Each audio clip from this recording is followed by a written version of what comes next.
آج ہم بات کریں گے صحافیہ، یہ کالموں کا مجموعہ ہے اور اس کی رائٹر ہیں روبینہ مریم۔ صحافیہ میں کیا ہو سکتا ہے؟ جیسا کہ نام سے ہی ظاہر ہے، گو کہ یہ کالموں کا مجموعہ ہے، لیکن کالم کس طرح کے ہوں گے؟ انتصاب میں ان کی طرف سے لکھا گیا ہے، اس انسان کے نام جو بنا کہے سمجھ جائے، جو اپنے آپ پر انسانیت کو ترجیح دے، ان آنکھوں کے نام جن میں احساس ہو۔ یہ کتاب 52 باب میں منقسم ہے۔ پہلا باب ہے جانے کب آئے بہار۔ بھمبر ایک سرسبز شاداب اور خوشنما علاقہ ہے۔ اس کو ضلع کا درجہ 1996 میں ملا۔ یہ میرپور ڈویژن میں شامل ہے۔ تحصیل و ضلع بھمبر پاکستان کے زیر انتظام ہے۔ بھمبر آزاد کشمیر اپنی خوبصورتی کی وجہ سے پوری دنیا کے لیے کشش کا باعث بنتا ہے۔ عموماً دنیا بھر سے سیاح یہاں آتے ہیں۔ بھمبر کو مغل شہنشاہ ظہیر الدین بابر نے زمین کی جنت کہا تھا، مگر اب جنت نظیر ابتری کا شکار ہو چکی ہے، خستہ ہو چکی ہے۔ بھمبر آزاد کشمیر کے نواحی علاقے کڈھالا میں عوام غیر محفوظ ہیں۔ دھندڑ سے نکلتی کڈھالا آنے والی سڑک جو کہ برنالہ سے ہوتی ہوئی کوٹ جمل تک جاتی ہے، خطرناک ترین ہوتی جا رہی ہے۔ تقریباً 1 ماہ قبل ایک خوبرو بچہ اپنی ماں کے ہمراہ اشیاء خورونوش خریدنے بازار گیا اور ایک تیز رفتار گاڑی سے ٹکرا کر کچلا گیا۔ تقریباً 6-7 سال قبل ایک شخص بازار گیا اور کچلا گیا۔ 3 سال پہلے رمضان المبارک میں ایک نوجوان سخت گرمی میں گھر والوں کا پیٹ پالنے کا انتظام کر رہا تھا۔ ایک تیز رفتار ٹرک آیا اور اس کے گلے کا دوپٹہ گھسیٹتا اسے دور پیٹرول پمپ تک لے گیا اور موقع کی نزاکت دیکھتے ہوئے بھاگ کھڑا ہوا۔ یوں 4 قیمتی جانیں ضائع ہو گئیں۔ یہ سب واقعات کڈھالا اور اس کے ارد گرد کے علاقوں میں ہوئے ہیں۔ یہ سنگل روڈ ہے۔ اس سڑک پر ٹریفک حد سے زیادہ ہوتی ہے۔ سڑک کے کنارے کھڑا گاڑی کا منتظر شخص اپنے آپ کو یہاں غیر محفوظ محسوس کرتا ہے۔ یہ شاہراہ سیدھی ہے، یہاں کوئی جمپ نہیں جس کی وجہ سے گاڑیاں اپنی رفتار کم کر سکیں۔ کشمیری عوام ان سڑکوں کو غیر محفوظ سمجھتے ہیں۔ آخر کب تک اپنے پیاروں کو تڑپتا اور مرتا دیکھنا ہوگا؟ کب تک دکھ سہتے رہیں؟ آخر کب تک؟ اپنے شہر میں غیر محفوظ ہونا کتنا بڑا دکھ ہے، یہ شہر کے لوگ ہی جانتے ہیں۔ دوسرے کالم کا عنوان ہے ناگوں کا نگر۔ ایک خوبرو نوجوان، عمر 26 برس، نیلی آنکھیں، مثالی ناک، سرخ و سفید رنگت، پرکشش آنکھوں میں بڑے انسان کا خواب سجائے صبح سویرے اٹھا، لوہے کے بھاری بھرکم اوزار کندھوں پر اٹھائے اور اپنے علاقے کی اس سڑک پر پہنچ گیا جو ہفتوں مہینوں سے ٹوٹ پھوٹ کا شکار تھی۔ صرف یہی نہیں، وہاں جا کر اس نے سڑک کی مرمت کا کام شروع کر دیا اور اپنے دوستوں کو بھی فون کر کے بلا لیا، آؤ یار نیک کام میں حصہ ڈالو۔ کام مکمل کرنے کے بعد دوپہر کو سٹون مل چلا گیا، کھانا کھانے بیٹھا، نوالا ہاتھ میں تھا اور فون بج اٹھا۔ سنو بلال، ہمارے گھر میں سانپ نکل آیا ہے، گھر میں خواتین ہیں۔ اس نے نوالا واپس رکھا، ایک جوتے پہنے اٹھ کر کمرے سے باہر چلا گیا، موٹر سائیکل لے کر اس جگہ چلا گیا اور سانپ کو مار دیا۔ مارنے سے پہلے ہی گھبرائے ہوئے سانپ نے اس کو ڈس لیا جو کہ مالکان نے مرغیوں کے ڈبے میں بند کر رکھا تھا۔ یہاں بلال کے ہاتھ پر پہنا ہوا موٹا دستانہ بھی بیکار نکلا۔ اس کے بعد کیا ہوا یہ اس کالم میں آپ دیکھ سکتے ہیں۔ کسی بھی کالم کو روبینہ مریم کی طرف سے آزمائش کاری کے لیے نہیں بنایا گیا، چھوٹے چھوٹے کالم ہیں۔ ایک تھا بلال۔ بلال ایک کردار تھا، اچھائی کا، نیکی کا، صاف گوئی کا، احساس کا، ننھی منی شرارتوں کا منبع، ایک خوبصورت چہتا اور پیارا بھائی۔ یہ بھی ایک صفحے پر کالم آ گیا، ہم زندہ قوم ہیں۔ یہ بھی کوئی 1.5 صفحے کا کالم ہے، کشمیر کشمیر نہ رہا۔ یہ باقی کالموں کی نسبت تھوڑا سا طویل ہے، لیکن اتنا نہیں، 3 صفحات پر یہ کالم چھایا ہوا ہے۔ سیلاب، عذاب یا آزمائش، یہ بھی ایک کالم کا عنوان ہے۔ کشمیری معیشت پر ایک بار اس کالم میں ان کی طرف سے بتانے کی کوشش کی گئی ہے کہ آزاد کشمیر وہ خطہ ارض ہے جو بھارت سے آزاد ہو کر پاکستان کے پاس آ گیا۔ یہ درست ہے کہ اپنے پاؤں پر کھڑا ہوتے ہوئے آزاد کشمیر نے بہت سی مشکلات کا سامنا کیا۔ آگے چلتے جاتے ہیں، ایک سے بڑھ کر ایک کالم اس میں موجود ہے۔ میرا کالج میری مرضی، 2012 کی بات ہے۔ FA سال 2 کی کلاسیں چل رہی تھیں۔ بھمبر ڈگری کالج برائے خواتین کے داخلی دروازے سے اگلی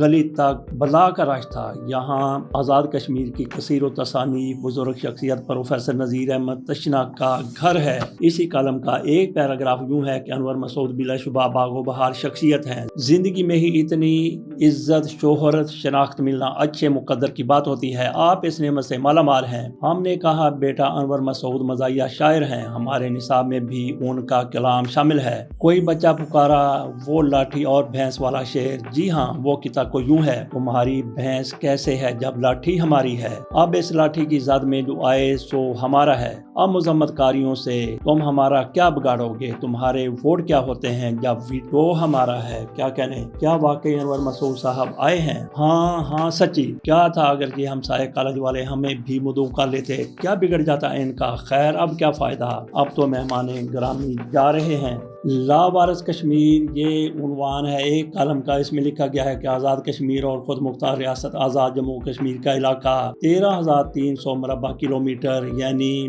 5,135 مربع میل پر پھیلا ہوا ہے۔ اس کے ایک حصہ لداخ پر چائنا قابض ہے۔ اس کا دارالحکومت مظفر آباد ہے۔ یہاں 40 لاکھ افراد بستے ہیں۔ زندگی سے لطف اٹھائیں، یہ بھی ایک کالم کا عنوان ہے۔ اب آ جاتے ہیں اس کتاب کے بیک ٹائٹل کی طرف۔ فرنٹ ٹائٹل کے حوالے سے آپ کو بتا دیا کہ اس میں ایک مائک ہے، ایک پین ہے، کاغذ ہے اور کتاب کا نام ہے۔ بیک پہ ان کی تصویر لگی ہوئی ہے رائٹر کی۔ تو اس میں مریم روبی نے اپنے بارے میں کیا کہا ہے؟ سورہ النساء میں اللہ تعالیٰ فرماتے ہیں، اور تمہیں کیا ہو گیا کہ تم اللہ کی راہ میں اور ان بے بس مردوں، عورتوں اور بچوں کے لیے جنگ نہیں کرتے جو دعا کر رہے ہیں کہ اے ہمارے پروردگار ہمیں اس ظالم باشندوں کی بستی سے نکال اور ہمارے لیے اپنے پاس سے ہمدرد پیدا کر اور ہمارے لیے اپنے پاس سے مددگار کھڑے کر۔ یہی آیت میری تحریک ہے، میں قلم کے ذریعے اپنے حصے کی جنگ لڑوں گی۔ میں نے اپنے حصے کا کام کیا اور کر رہی ہوں، انشاءاللہ تعالی کرتی رہوں گی، مظلوموں کی آواز بنتی رہوں گی۔ اللہ کی ذات بابرکت نے اس عظیم مقصد کے لیے مجھے چنا ہے۔ میرا خواب ہے کہ اس دنیا سے نسل در نسل چلنے والی غربت اور دہشت گردی کا خاتمہ ہو اور امن، خوشحالی اور مساوات ہر انسان کا مقدر ہو۔ زیر نظر کتاب میں آپ کو وطن عزیز اور عالمی انسانیت کے بارے میں میرے خوابوں اور آرزوؤں کا عکس ملے گا۔ روبینہ مریم روبی، مصنفہ، افسانہ و کالم نگار۔ اب آ جاتے ہیں اس کتاب کے صفحات کی طرف۔ اس کتاب کے صفحات ہیں 151 اور اس کی قیمت رکھی گئی ہے 1,000 روپے۔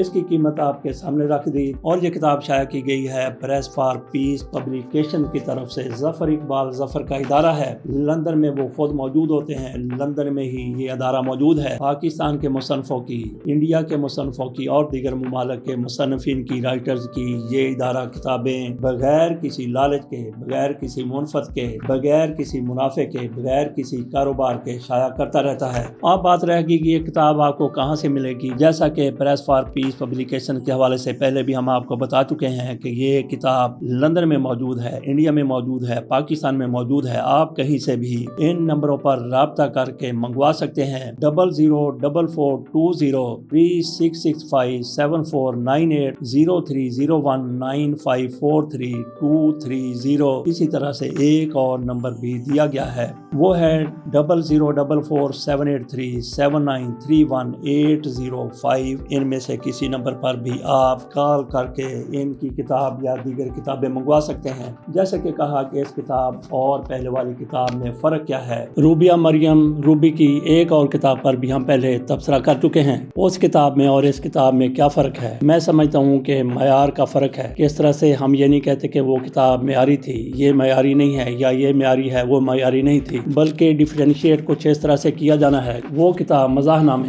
اس میں ہر لفظ کے اوپر تقریباً اعراب لگا ہوا ہے۔ مثلا میرے سامنے ہے یہ صوفے، کوئی لوگ اس کو صوفے بھی پڑھ لیتے ہیں، کئی لوگ اس کو صوفے بھی پڑھ لیتے ہیں، بہرحال اس کی پروننسیشن ہے صوفے۔ یہ تو اس کی ہیڈ لائن ہے۔